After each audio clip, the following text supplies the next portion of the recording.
something new. This is a brand new great engine from Blueprint Racing Engines.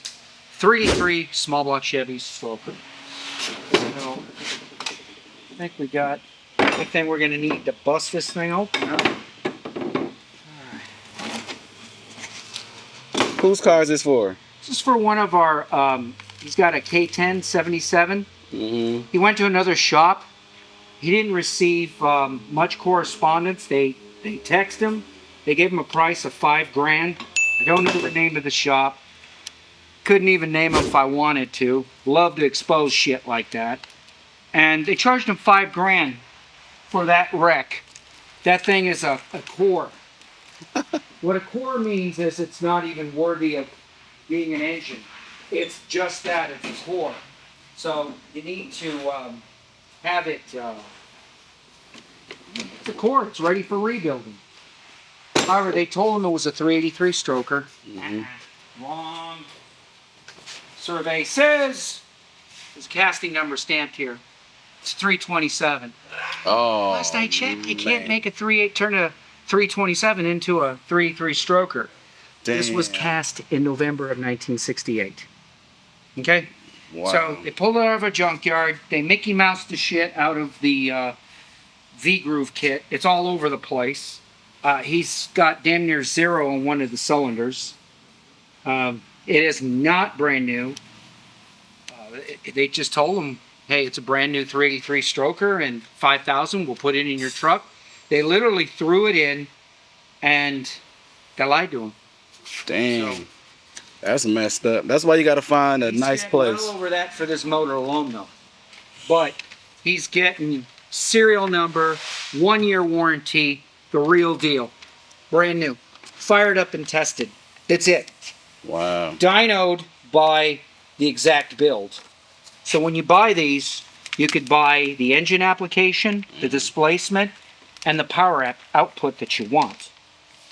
So I don't remember if this is a complete engine or a long block, but we're going to add our own touch to it. Okay. I think we're going to stay with the cam. We selected aluminum heads with hydraulic roller cam, which is great, puts out great torque and performance for the street, especially in that truck.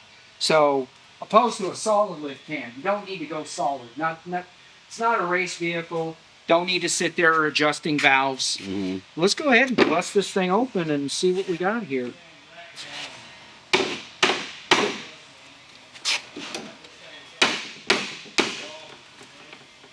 Where's my kid when you need him? You know what?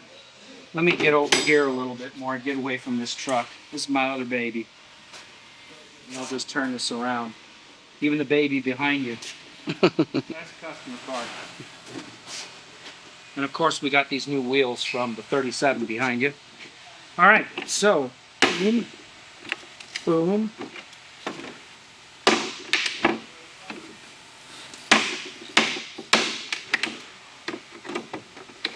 All right, ready to come off of there. We'll put these on the ground.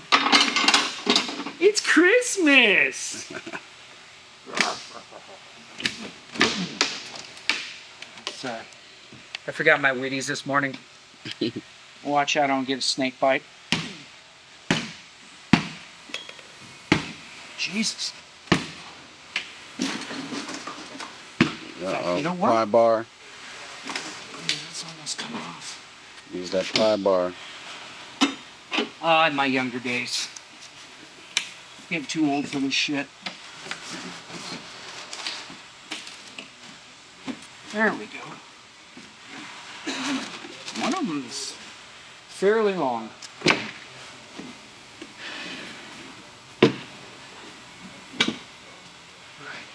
Nails down.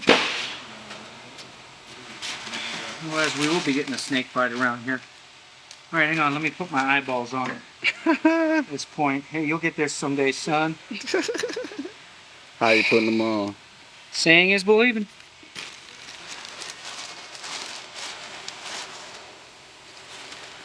What? That ain't gonna work. Just get a cutter over here.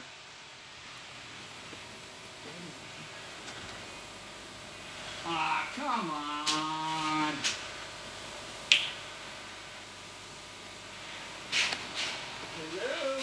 So if you haven't already, This'll do.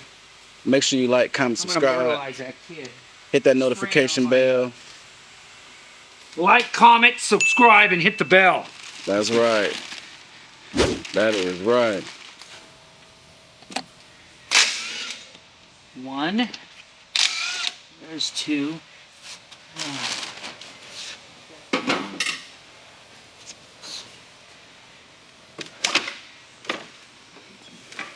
See, this is one of those exciting moments right here. When you get a new motor, you lose your damn mind. Oh, it's a new motor, all right. None of that junkyard built, shit. Where you don't know what you're getting. Well, you do and you don't.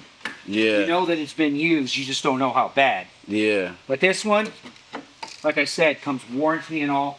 It's the real deal. We're a high-end restoration custom shop, as you know. And everything is based on our credibility. So if you screw customers over and you put out crap workmanship, that's your reputation. Not on my watch. Been here for 12 years. Never. Sometimes people bitch about the cost, but never our workmanship. Can't help it. This crazy economy, you're lucky to even get this.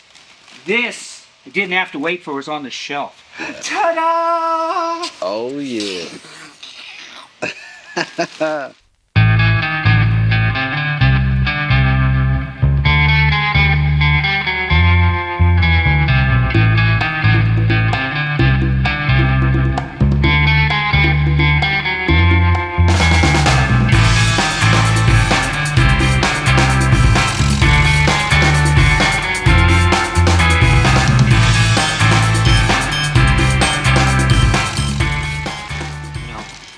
This will get them around. No, it's not an LS, but it's carbureted.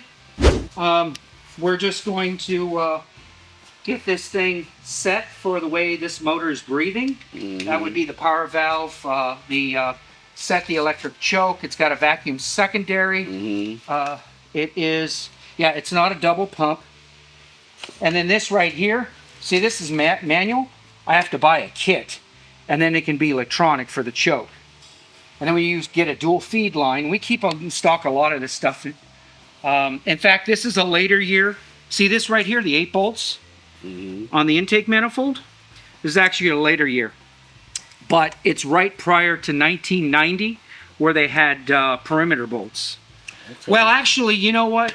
Because these heads are for the 8 bolt pattern, not the 12. And the other ones, traditionally, they had 2 bolts in the middle. And they were at the same angle from the beginning, the original Gen 1s. And they were still Gen 1 when they changed it and had these come a little more straighter up in angle so you can access the bolt head easier. And then after that, they went to this style, which I think, if I'm not mistaken, is similar to, I have to look, the 93. Don't quote me on that. I got Google when it comes to memory. So this right here, this is a 650 and should be. Roughly, your carburetor CFM is based on your engine displacement and your camshaft wide open. So on this camshaft, we'll have to look it up. I think she runs anywhere in the vicinity of 58 to 5,900 RPMs, maybe closer to 58. So you'll multiply those two together, divide by, I call engine pi, and that will be 34, I think it's 3,456, as I recall. I have to look at my math, my notes. Anyways, that'll get you and dial you into the CFM. It's that easy. And then keep in mind, that's wide open. So if you're going for more fuel efficiency and you're cruising and you're not going to be running wide open, the manufacturer and even Holley will tell you, multiply that number by 0.10 or 0.15. And 0.15 will get you 85% of value, whatever your value turns out to be. And 0.1 is 90% of your value. So, but generally, most motors, you can dial them in. 600 isn't a lot of CFM. So if you come up with, like, say, 590 and you leave it alone, it's not like you're really that much over on your CFM. all you have to do is adjust for your power valve at idle, set your idle or mixture screws. And if you know how to do that, basically, this is only going to work and respond at idle. So when you're idling, you'll turn that in. You should be idling with this motor and this cam. Stock could be like as low as 650, 700, 710, somewhere around there. I would say shouldn't be more than 850. So as you're idling, you're going to notice when you turn these in one at a time, this engine's going to want to die when you bottom out. That's when you slowly back that out, and as it smooths out the idle, you open it up another half to full turn and you leave it there. You do the same thing on this side, and that's how you set that. While the engine's running, you loosen this lock nut, that screw, get a wide number 3 flat screwdriver, and I believe as you turn this clockwise, the bowl comes up, and counterclockwise, the bowl goes down. Now they've got glass on the side, so you don't have to unscrew like the other ones, the older ones, for that fuel to trickle out. And that's how you can adjust your proper bowl. And when that's starting to trickle out, go ahead and just lock this down and hold this with the wrench, which is, I think, 5/8, 9/16 or 5/8. Anyways, make sure that doesn't move. Lock this down. You don't have to torque it. You do the same thing for the front and rear, and that's what sets your bowls. And then this is an HEI distributor. So you're going to go 1-8-4-3-6-5-7-2, and that's in clockwork fashion. That's the same thing for the Mopars. Fords are different, although this could be the same from here up. From here down is engine specific. So again, this is a small block Chev, and it's just a regular deck manifold. Intake manifold. So this isn't going to be extended, and we don't need a removable, adjustable collar. Okay? Right. So once that's done, and then you're going to set your timing in, and what you want to do is you find and establish your top dead center off of number 1. So on your passenger or your driver's side on a small block Chev, all your odds are right here. 1, 3, 5, 7. Your evens are on your passenger side. On your small block Fords, it starts here on your passenger side. 1, 2, 3, 4, 5, 6, 7, 8, Shamil, Shamazel.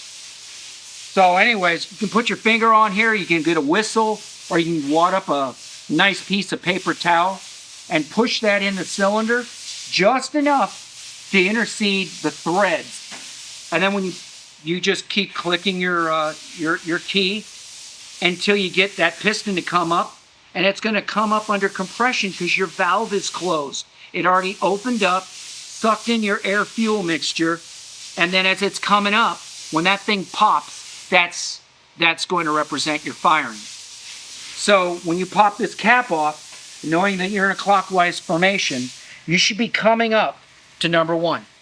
And as long as provided you have your firing order correct and everything's on Google, then you should be able to turn the key and instantly fire off. And so if you want one, you can click a link, let us know, and we can have one delivered to your doorstep. All right. What they need to do? They need to like, or you need to like, comment. I'm having a brain fart. Subscribe and hit the notification bell. We greatly appreciate your support. We're a new channel. We're trying to grow and bring content that you enjoy. Okay? And I understand, I go home, I can't wait, I watch my subscriptions. And I take myself out of my everyday realm, my world, and I enter their world. And it's just, for me, it's kind of like relaxing. Some people do crack, some people get high, some people pop the bottle, glass of wine, Bud Light, no, Beck's, Polliner, EKU, Das Jägen Sie Meise, yeah? No, but anyways, getting back to the motor here, we can bring one to your doorstep, no problem. But again, I want to thank each and every one of you for your support. Again, please like, comment, subscribe, and hit the bell. Again, I'm Jim. I'm your host, Jim Speed Shop, and you're watching American Garage TV. Don't you forget it. We'll see you in the next video.